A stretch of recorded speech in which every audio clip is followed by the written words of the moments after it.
Você já deve ter escutado a seguinte frase que dizem que é do Miguel de Cervantes: "Yo no creo en las brujas, pero que las hay, las hay." E o caso que você vai ouvir hoje é mais ou menos por aí. Senta que lá vem história.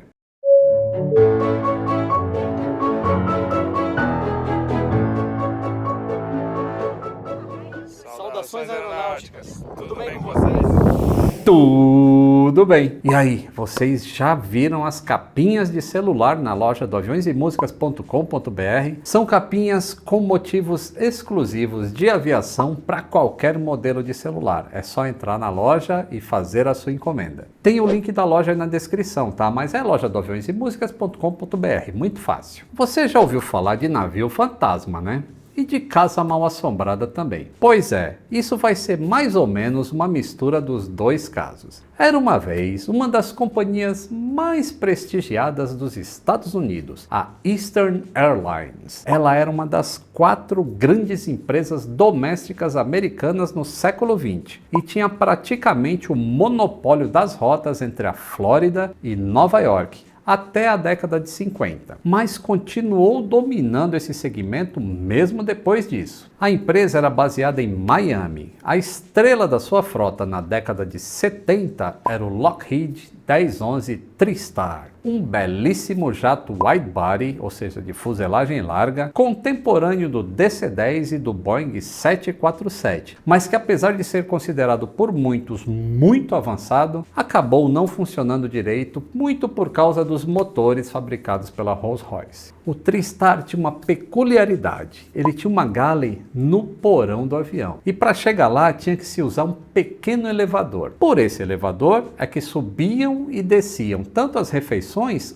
quanto os tripulantes. Apareceu até em filme de Rambo essas coisas. Um belo dia, uma comissária chamada Virginia estava trabalhando na galley do L-1011 de prefixo November 318 Eco Alpha, quando de repente uma névoa começou a se formar. Ela parou o que estava fazendo e prestou atenção, quando lentamente começou a surgir na névoa o rosto de uma pessoa.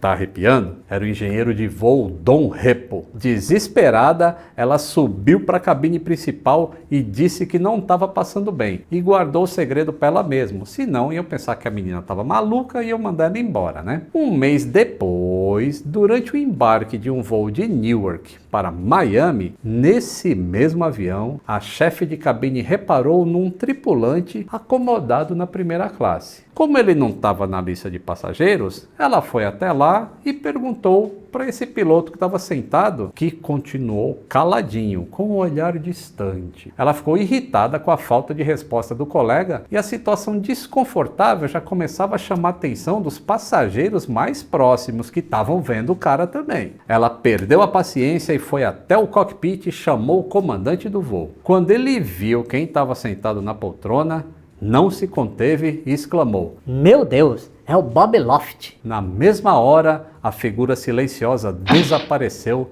na frente de todo mundo. Uau! O voo foi cancelado, os passageiros precisaram ser acalmados e então até a imprensa ficou sabendo que tinha alguma coisa errada nesse avião. Mas quem era Don Repo e Bob Loft? As figuras que haviam aparecido para os colegas no TriStar. E por que justamente no November 318 Eco Alpha? Bem, para entender o caso todo e ainda aprender algumas lições importantes, precisamos voltar alguns meses no tempo, até dezembro de 1972. Dia 29, o comandante Robert Loft, um dos mais experientes e antigos na Eastern, com quase 30 mil horas de voo, sendo que 280 só no TriStar, faria apenas um voo bate-volta entre Miami, Newark, Miami. Do lado dele, o primeiro oficial Bert Stockstill, com mais de 5 mil horas de voo, mas também cerca de 300 no TriStar. Atrás dos dois, o engenheiro de voo Don Repo. Além deles, 10 comissários cuidavam dos 163 passageiros no grande, moderno e confortável TriStar, que tinha pouco mais da metade de seus assentos ocupados naquela noite. O Lockheed que ia fazer esse voo tinha a matrícula November 310 Eco Alpha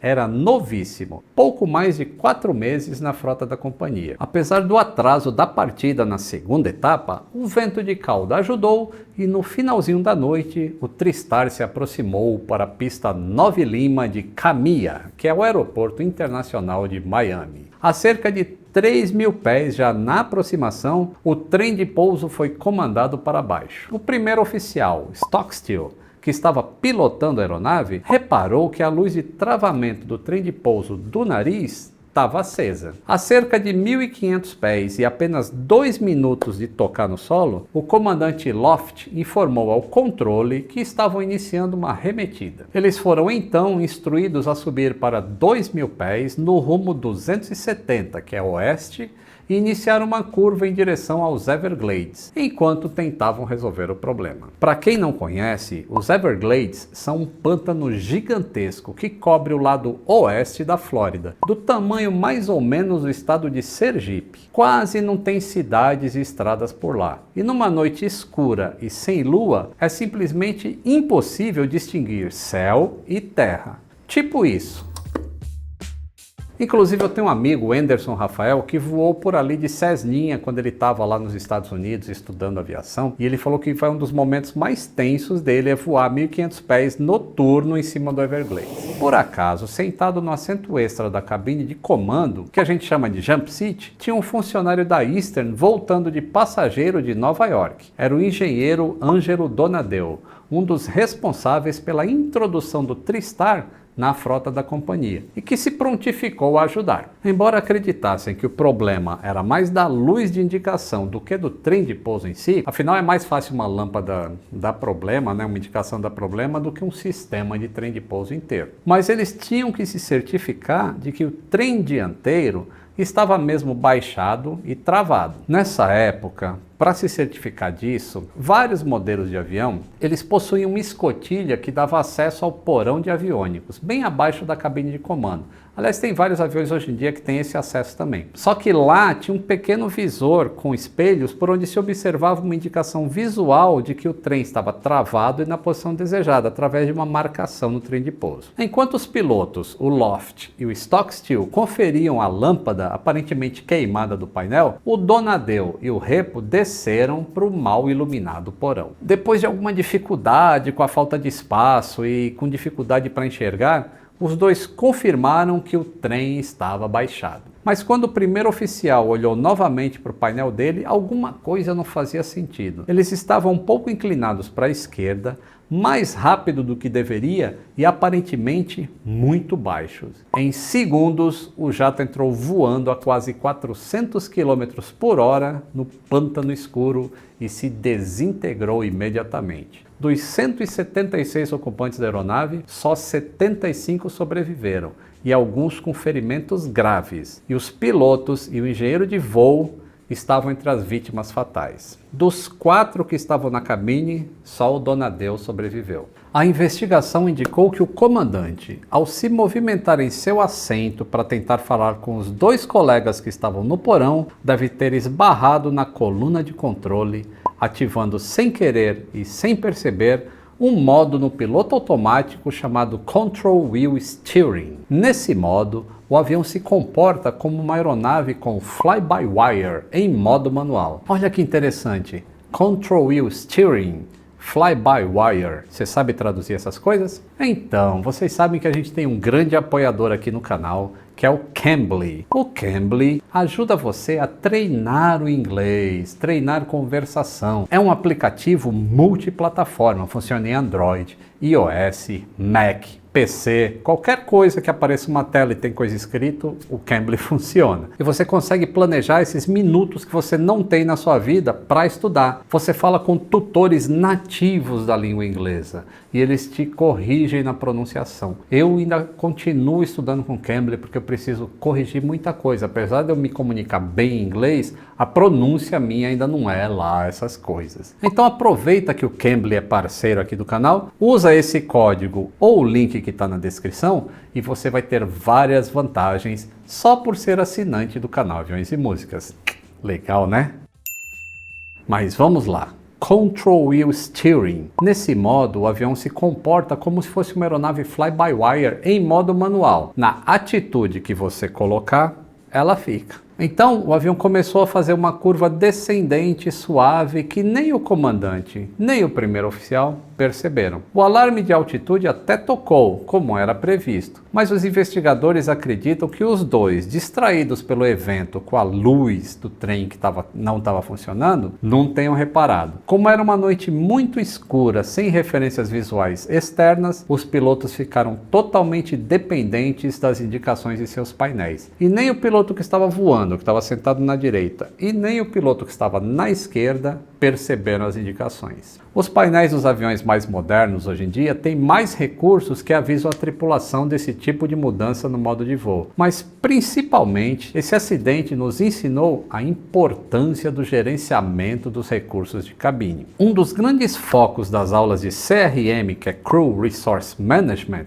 que todos os tripulantes fazem periodicamente hoje em dia, é nessa necessidade de haver alguém sempre pilotando o avião efetivamente, enquanto o outro piloto lida com a pane, qualquer pane que tenha. Quando a gente fala assim, a gente percebe que ainda está muito longe de termos um avião voando só com um piloto. Mas a história não termina aí. Lembram lá do início das aparições? Relatos bizarros começaram a aparecer nos livros de manutenção de outros 2 TriStar da companhia. Vice-presidente da Eastern primeiro a embarcar. Cumprimenta o comandante no avião. Parece ser Bob Loft. Vice-presidente sai do voo. Primeiro oficial faz a externa. Na volta, encontra Donald Repo sentado no assento do engenheiro de voo. Repo fala com ele e em seguida desaparece. No segundo caso, Repo também falaria com o comandante em Porto Rico. Não haverá mais nenhum acidente com L-1011 na Eastern. Nós não deixaremos que isto aconteça. Numa outra aparição, enquanto uma comissária trabalhava na Galley, viu o rosto de Repo formar-se no vidro do forno. Apavorada, ela subiu e chamou um colega. Quando chegaram lá, a figura teria dito aos dois: "Cuidado com o fogo nesse avião." E sumiu. A aeronave partiu de Nova York para a Cidade do México sem problemas. Na perna seguinte, para Acapulco, teve uma pane no motor 3 e o voo foi cancelado. No dia seguinte, uma tripulação técnica iria trazer o avião vazio de volta para a base de manutenção em Miami, com 2 motores funcionando apenas. Na decolagem, o motor da esquerda explodiu. E apesar da dificuldade extra no ar rarefeito da alta capital mexicana, os pilotos trouxeram o avião em segurança para o solo com apenas um motor. O incidente provocou uma superexposição na mídia. Tripulantes pediam para serem transferidos de frota. Os jornais e programas de TV começaram a falar insistentemente do assunto. Com o frenesi, curiosos e médiums faziam reservas para voar nesses aviões assombrados da Eastern, enquanto a postura oficial da empresa era de que tudo não passava de boatos. E comunicados internos, inclusive, ameaçavam de demissão quem vazasse algo para a imprensa. Os livros de bordo dessas aeronaves envolvidas foram substituídos e no início de 1974, as aparições desapareceram.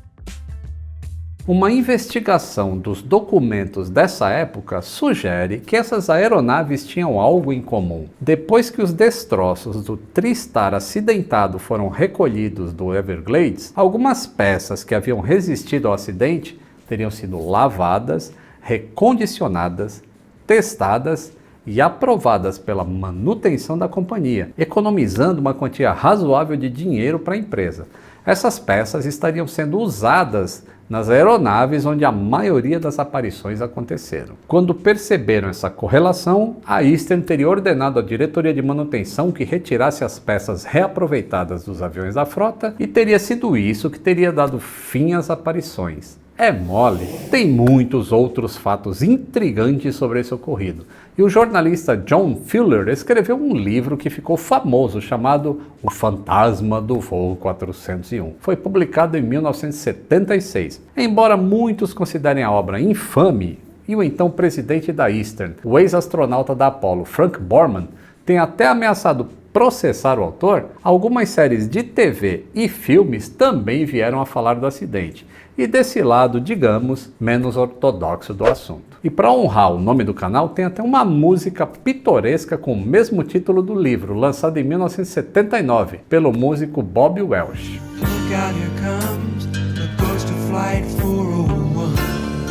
E você acredita em fantasma? Em bruxa? Em duende? Deixa aí no comentário se você acredita nessas fantasias aí. Eu, particularmente, não acredito. Pelo que las hay. Se gostou, deixa o joinha no vídeo, se inscreva no canal se você não é inscrito. Um grande abraço e até o próximo voo!